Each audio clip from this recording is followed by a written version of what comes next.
Hello everyone, welcome to my channel. आज की इस वीडियो में हम पढ़ने वाले हैं क्लास 7 का चैप्टर 10 रेस्पिरेशन इन ऑर्गेनिजम्स। तो मैंने अपनी पिछली वीडियो में व्हाई डू वी रिस्पायर और ये ब्रीदिंग का कवर कर चुका है।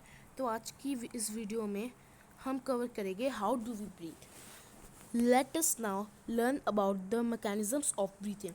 तो अब हम ये मैकेनिज्म ऑफ ब्रीदिंग के बारे में लर्न करते हैं। ये बहुत इम्पॉर्टेंट है, तो अब इसे वीडियो को रिवाइंड करके भी बार बार सुनिए और अच्छे से समझिए। Normally we take in air through our nostrils. हम नॉर्मली अपनी नाक से हवा अंदर लेते हैं। We are inhale air, it passes through our nostrils into the nasal cavity. जो एयर हम इनहेल करते हैं वो हमारी नॉस्ट्रल से नेसल कैविटी में जाती है। From the nasal cavity the air reaches our lungs. Nasal cavity से जो एयर होती है वो हमारी लंग्स में पहुंचती है थ्रू द विंड पाइप के जरिए। Lungs are present in the chest cavity. Lungs chest cavity में प्रेजेंट होती है। This cavity surrounded by ribs on the sides. ये कैविटी रिब्स के द्वारा सराउंडेड होती है। A large muscular sheet called diaphragm forms the floor of the chest cavity. एक बड़ी सी मस्कुलर शीट होती है जिसे हम डायफ्राग्राम बोलते हैं, वो उसका फ्लोर बनाती है। Breathing involves the movement of the diaphragm and the rib cage. Breathing में डायफ्राग्राम का मूवमेंट और रिब केज का मूवमेंट आता है। During inhalation ribs move up and outwards and diaphragm moves down. Inhalation के टाइम रिब्स अप की side move करती है और डायफ्राग्राम डाउनवर्ड्स आउटवर्ड्स मूव करता है। हाँ, मतलब देखिए, जैसे जो रिब्स होती है वो ऊपर को उठनी शुरू हो जाती है और डायफ्राग्राम नीचे downwards. This movement increases space in our chest cavity. तो ये मूवमेंट हमारी चेस्ट कैविटी में स्पेस बनाते हैं जिसमें हमारी ऑक्सीजन जो इनहेल्ड होती है वो स्टोर होती है। तो अब आ गया the lungs get filled with air. तो लंग्स एयर के द्वारा फिल्ड हो चुकी होती है। During exhalation ribs move down and inwards. Exhalation के टाइम इसका उल्टा होता है। रिब्स जो है वो पीछे की तरफ मूव करती है और डायफ्राग्राम ऊपर की तरफ। This reduces the size of the chest cavity and air pushes out of the lungs. तो इससे चेस्ट कैविटी का साइज कम होता है। These movements in our body can be felt easily. तो ये मूवमेंट बड़ी आसानी से हो जाते हैं जितना देखने से मुश्किल लगते हैं। Take a deep breath. लंबी सांस लीजिए। Keep your palm on the abdomen. Abdomen मतलब होता है पेट। अपना जो हाथ है वो अपने पेट पे रखिए। Feel the movement of abdomen. अपने पेट का मूवमेंट फील कीजिए। What do you find? आपको क्या समझ आता है? After having learned that during breathing rate there are changes in the size of chest cavity, आपने ये तो लर्न कर लिया कि ब्रीदिंग के टाइम चेस्ट कैविटी का साइज बदलता है। Children got involve in chest expansion competition. जो चिल्ड्रन ये चेस्ट एक्सपेंशन कॉम्पिटिशन भी करवाते हैं। Everyone was breathing boosting that he could expand the maximum. तो हर एक कोशिश करते हैं कि अब वो अपना चेस्ट ज़्यादा फुला सकते हैं। How about doing this activity in the class with your classmates. इस एक्टिविटी को अपनी क्लास में अपने क्लासमेट्स के साथ करना कैसा रहेगा?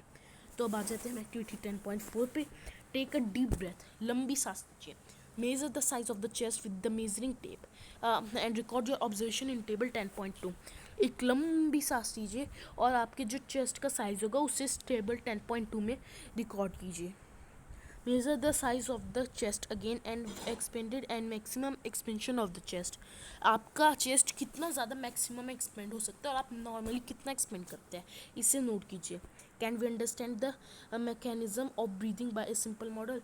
हम ये मैकेनिज्म एक सिंपल मॉडल के थ्रू समझ सकते हैं। और जो है activity 10.5। Take a white plastic bottle. एक बड़ी प्लास्टिक बॉटल लीजिए। Remove the bottom get a Y shaped glass और प्लास्टिक ट्यूब। उसका नीचे से पार्ट हटा दीजिए और एक वाई शेप की ग्लास या फिर प्लास्टिक ट्यूब लीजिए। Make a hole in the lid so that the tube may pass through it. जो उसकी लिड है उसमें एक होल बनाइए ताकि वो ट्यूब उसमें से आसानी से पास हो सके। To the forked end to of the tube fix two deflated balloons. और जो ट्यूब के दो एंड हो गए देखिए वाई शेप की थी, तो ऊपर के जो दो एंड्स हो गए उन पे आप दो इन्फ्लेटेड मतलब जो फूले ना हो वो बैलून्स फिक्स कीजिए। Introduce the tube into the bottle and shown in figure 10.7। और इसे कुछ इस तरह से बनाई जैसे फिगर 10.7 में बताया है। देखिए ये इसका पूरा मॉडल बनाया गया है। ये इस तरह से आप बॉटल ले सकते हैं और इस तरह से आप किसी भी स्ट्रॉ से भी ये सब बना सकते हैं। और ये बैलून्स लगा लिए।